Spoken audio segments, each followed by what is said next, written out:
Le bienheureux Henri Souzeau, au XVe siècle, son livre de la sagesse éternelle était l'ouvrage de spiritualité le plus lu en Allemagne.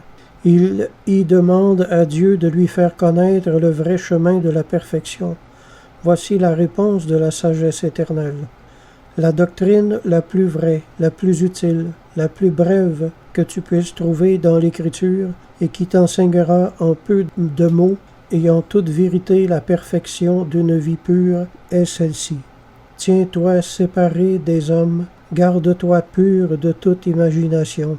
Affranchis-toi de tout ce qui passe et de tout ce qui pourrait t'attacher, t'inquiéter des préoccupations du monde, et dirige en tout temps ton esprit vers une secrète contemplation de Dieu, m'ayant tous les jours devant les yeux, comme un but dont ton œil ne doit pas se détacher. Pour ce qui est des autres pratiques, comme la pauvreté, les jeûnes, les veilles et toute autre mortification, dirige-les vers ce but comme vers leur fin.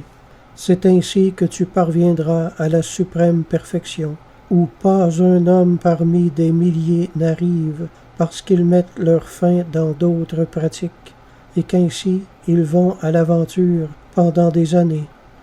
Je te dis cela afin que tu saches où tu dois arriver, vers quelle chose tu dois tendre et où tu dois diriger ton cœur. Si tu es distrait de cette contemplation, il doit te sembler que la béatitude éternelle t'est enlevée, et aussitôt il t'y faut revenir afin de regagner ce que tu as perdu. Henri Souzeau a encore écrit « Personne, lui dit notre Seigneur, ne peut arriver à la sublime contemplation, ni en goûter la suavité, sans avoir passé par la contemplation des amertumes et des abaissements de mon humanité. Il faut entrer par l'ouverture de mon côté, dans mon cœur blessé d'amour. Il faut y enfermer pour y habiter toujours. Alors je te donnerai la flamme de la charité et m'unirai à toi pour toujours. Pour arriver à cette perfection, il faut l'amour des croix purificatrices. Et lorsque l'âme sera délivrée des désirs terrestres, tranquille, elle recevra la grâce de la contemplation et de l'union divine. Cette grâce n'est pas seulement réservée à quelques âmes privilégiées. Le Seigneur, dit le bienheureux, est comme un pauvre voyageur qui frappe à toutes les portes du chemin et presque aucune ne s'ouvre pour le recevoir. Ainsi, il y a beaucoup d'appelés à la divine contemplation, mais il y a peu d'élus. Dans le cœur entr'ouvert de mon Fils, où elle trouve la perfection de l'amour, son amour est parfait. Alors l'âme s'emplit d'amour en voyant qu'elle est tant aimée. Elle trouve la paix après la grande guerre qu'avaient causée ses fautes. Il est dit plus loin dans ce même dialogue, « Dès que l'âme sent au contraire ma visite, elle doit abandonner la prière vocale pour la prière mentale et ne la reprendre que si elle a le temps.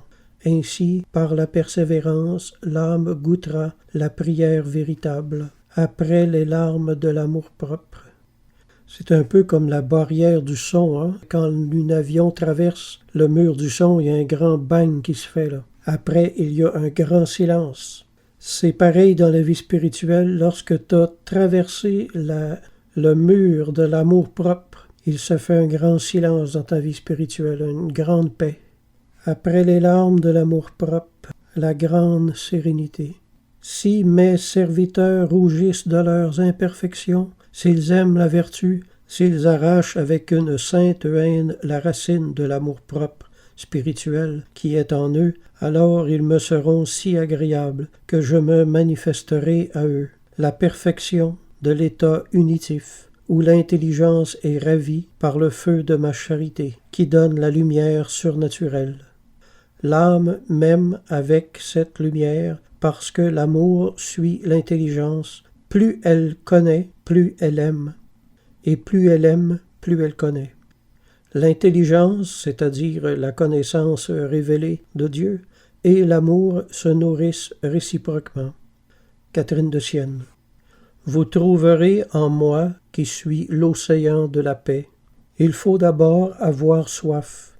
Il n'y a d'invités que ceux qui ont soif, puisqu'il est dit que celui qui a soif, qu'il vienne à moi et qu'il boive. Celui qui n'a pas soif ne saurait persévérer, et il se laissera arrêter par les fatigues ou par les plaisirs. Il retournera en arrière dès qu'il rencontrera la persécution. Catherine de Ricci. Le chemin de la perfection est étroit au début, mais plus on s'y avance par amour pour moi, plus il est facile et doux d'y marcher. Vincent Ferrier. Il faut généreusement pratiquer les vertus pour arriver à cette pureté de cœur par laquelle les yeux intérieurs s'ouvrent à la contemplation divine qui donne le repos et la paix. Alors, en effet, l'homme ne se plaît à penser qu'à ce qui est de Dieu ou pour lui. Lorsque l'homme rentre en lui-même, l'œil de la contemplation s'ouvre et le désir des biens célestes s'avive de plus en plus. Si tu renonces pour le Christ aux choses inutiles, ne doute pas que le Seigneur te prépare dans sa douceur l'aliment de la consolation spirituelle. Vincent Ferrier énumère ces trois qui supposent un haut degré de contemplation. Se souvenir continuellement des bienfaits de Dieu, prier nuit et jour, goûter dans la partie supérieure de l'âme la consolation divine.